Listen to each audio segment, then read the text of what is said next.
I'm gonna say it right here and now. Luffy has to get Katakuri pissed off one more time. It's a classic thing in anime where there's some people that words sometimes are the best way to get them off guard, right? Insults. I mean, you see, take it back to Dragon Ball, the end of Dragon Ball for that matter. Well, it was a little bit different, but in a sense, in order for Oob to be able to be at his best, he needed to be made fun of because it pissed him off. It's the exact opposite with somebody like Katakuri. Katakuri, very sure of himself, very cocky. He's never taken an L in his whole life, never taken an L, and you say a couple words to him and you say the right thing, you're going to piss him off and catch him off guard, and that seems to be the case for the most part of what happened, why Luffy was able to get a couple hits in. On top of that, Luffy understood a little more of what Katakuri was doing. It wasn't that he was just absolutely special or anything like that, that even the haki was not being enough against a Logia user. It was just that he was maneuvering around and using his haki observation to be able to kind of go through. Like, it was foreshadowed earlier on that he could kind of somewhat get a glimpse into the future of what was going to happen, and that's essentially what he was doing. He was just maneuvering around. It wasn't that the haki wasn't working, it's just that Katakuri is a very smart dude. But this chapter, the beginning of this chapter had me like, bro, Luffy kicking that ass. Now granted, again, it was that he got Katakuri a little bit off guard, caught him off guard, but it was just like, honestly, I truly think, especially when this is animated, if they give it the proper art and animation that it deserves, similar to like the special that we got of the Luffy versus Sanji special, if we get that type of art and animation, this can go down, honestly, and again, I've said this multiple reviews back, but I gotta say it again, this can go down on the level of Lucci versus Luffy. Rob Lucci versus Luffy, that was a classic fight in One Piece. I truly think that this could be the case with this one as well, because Luffy has struggled time and time again. He's starting to get an idea of how to take on Katakuri. He got some hits in this chapter. I believe it's 884 if I'm not mistaken of One Piece. He got some hands in. He threw some hands, but Katakuri's like, that won't be happening again. So I think the best solution at this point is Luffy gotta say some more shit. He gotta say some more fucked up things to throw Katakuri off, whether it's talking about food, whether it's disrespecting his family. Like, if Luffy says some shit along the lines of like, yo, how many children your mom has? Yo, dog, Big Mom is a slut. She is nasty. Yo, after this fight, bro, I got like $20, bro. I'm gonna get some dome from your mama, bro. It seems as though she's loose. I think that could throw Katakuri off, and it sounds funny as shit, but you've seen throughout this fight and throughout, you know, his interactions with Luffy that he does not like when people disrespect or say anything derogatory towards his family, his sisters and shit like that. So imagine, no matter what, if Luffy starts saying some really nasty things about Big Mom, that'll throw Katakuri off. Luffy needs to really be more vocal, and I think that that'll help him to be able to get Katakuri off his A game, because honestly, Luffy was getting some hits in, and it's about damn time, because Luffy been on his ass, on his face throughout majority of this fight against Katakuri. It's been a great fight, and I like that. I don't want to see just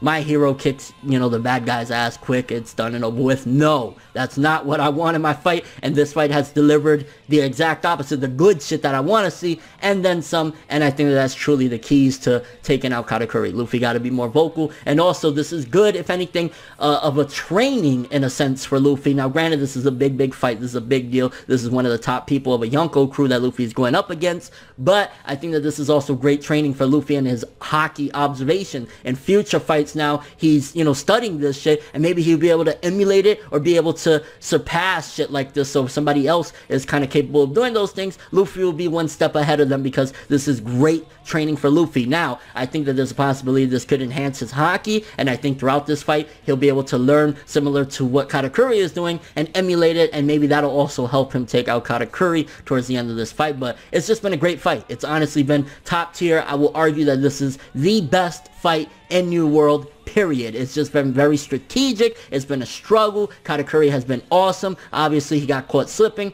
Granted, shit happens, right? We talked about this about a week or two back, where it's like, was that convenient writing? Maybe it was, but at the end of the day, it's allowing our hero to not need help. I never, ever, because I've seen it so many times, been a fan of, oh, somebody comes in to save the day and help out our hero. Nah, Luffy's taking this one on his own, and it's been damn good. Other parts of the chapter, it was kind of like, okay, you know, we're getting to see Pudding's dad. Is that Pudding's dad? Or one of the dads of like the 50 million men that Big Mom has fucking dicked down or gotten dicked down from, trying to beg his way into the castle. Not happening. So there was a couple of things. We got a little more of, I believe his name is Oven, if I'm not mistaken. Another one of, you know, Big Mom's peoples up in there. I think that's one of her kids, if I'm not mistaken, the fourth son. And he seems like he's cool. I think that this could be a good setup for Sanji to finally have his fight, right? We've been waiting for Sanji to get a fight. Maybe this is going to be the dude, and I'm looking forward to it because I want to see, like, we were promised the year of Sanji. Sanji's year was not a good year. It's like we got the year of Sanji, but it was filled with heartbreak,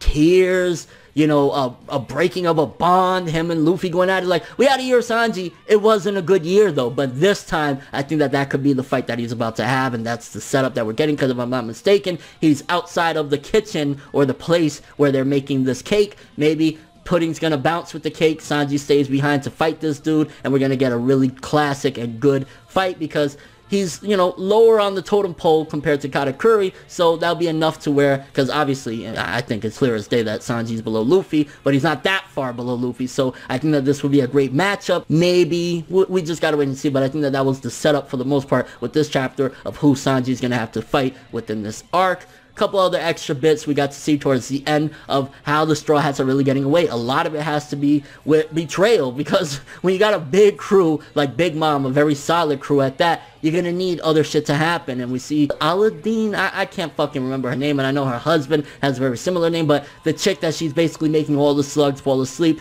it's betrayal again. A lot of betrayal has went down. Pudding is somewhat betrayed Big Mom, because if it was all of them working together, there was no way in hell Straw Hat Luffy and his crew was getting through. It was just not going to happen. They were not going to get away. They were not going to... So a lot of it is due to the fact that some of Big Mom's people were tired. And I think that also goes into the whole thing of, like, if you're a good leader, a good ruler, or a good fucking parent for that matter, people wouldn't do this shit to you. But the fact that Big Mom has been such a nasty piece of shit, a lot of people, oh, my husband, like, for example, with Chiffon, she betrayed him because she wanted to go with Beige, because he's been a good husband, or at the very least she's in love with him and she's doing anything to get away from Big Mom, similar to what happened with Lola from fucking Thriller Bark. She did anything to get away, and that's another case of the betrayal. And I ain't gonna lie, I thought that that was pretty cool. It almost reminded me, and I know maybe some people might find it corny, kind of reminded me a little bit of Little Mermaid and shit, with all of them and the singing under the sea, kind of reminded me of that in a bit, but still pretty interesting. Honestly, the chapter as a whole, it was badass, really badass. The beginning with Luffy versus Katakuri, getting more into Luffy finding out and getting some blows in and shit like that. It was good shit. Great training for Luffy. Then throughout the midway point, I think one of, if not the best lines of the chapter was Sanji saying, oh, so he's never taken an L before? Today's the day he's taking an L. I thought that that line was sick. Obviously, some of the stuff felt like, maybe it's set up or something. Like, again, with, I think it's Chiffon's father, if I'm not mistaken. That's who it is. The big tree-looking motherfucker. Like, that was kind of like, maybe it's setting up for something later on. He's going to be useful yet again. Didn't really care for that part, though, of the chapter. And then the ending of why the Straw Hats have not been caught yet. And, of course, on top of all of it, that Big Mom is still on a fucking rampage, raging, doesn't even know what she's doing anymore. She's incompetent. So it's a little bit of a mixture of things. I think the best part of the chapter, and call me an action junkie or whatever, I absolutely loved and adored. That was some, oh my fucking god, I can't believe it shit with Luffy versus Katakuri. It's some great fights, and a lot of people complain that One Piece doesn't do as many fights as they would like it to. Look at that shit. Luffy versus Katakuri been fucking phenomenal. And then a couple extra bits yet again, like the ending, the betrayal, and seeing all the fish sleeping and shit like that. Honestly, kind of cool shit. Kind of curious what you guys think about it, though. Do you think, for starters, that the key to Luffy defeating Katakuri is throwing him off of his game yet again and talking shit? If he talks some shit, says, your mom's a slut, your sister's is ugly, all sorts of fucked up shit, that'll be enough to throw Katakuri into a fit of rage and have him not really thinking straight and not being able to use his observation haki the way he's been using it, and Luffy can take him out? Or do you think that him kind of studying, oh shit, you know, he's using his observation haki in this way and seeing into the future, maybe Luffy can maneuver around that and possibly even train and enhance his own haki? Also, what do you think about Oven? Do you think that that's going to be Sanji's opponent for this arc and Sanji's going to go at it with him? I mean, he's lower than Cracker, if I'm not mistaken, so I think Sanji got a shot. I think it's going to be a possibly good fight. Again, I envision it, Pudding and whoever else getting away with the cake to kind of quail Big Mom. Sanji staying behind, because Oven's going to be like, you betraying Mama? Okay, Sanji versus Oven, or maybe even Oven might smack a little bit of Pudding or something. That would really throw Sanji in a fit of rage and get a great Sanji for that fight. Also, your overall thoughts of the chapter. Again, I think the best parts was Luffy versus Katakuri, and then that line from Sanji was dope, and then of course the betrayal at the ending of her singing and putting everybody to sleep so that the crew can get away. And your overall thoughts. Honestly, I'm just amazed, and I'm really fucking loving Luffy versus Katakuri. I say that this was an 8 to an 8.5. It's like, damn, very strategic, very exciting. I'm fucking loving it. But that's all I have for this one, though. Thanks for watching. Hope you enjoyed. If you liked anything I had to say or enjoyed the video, drop me a like. I'd greatly appreciate it. And if you want more from me, make sure to subscribe. Follow me on Twitter, Instagram, and stalk my Facebook to get more when the video ends. I'm ForneverWorld, and as always, people, bow! Have an awesome day.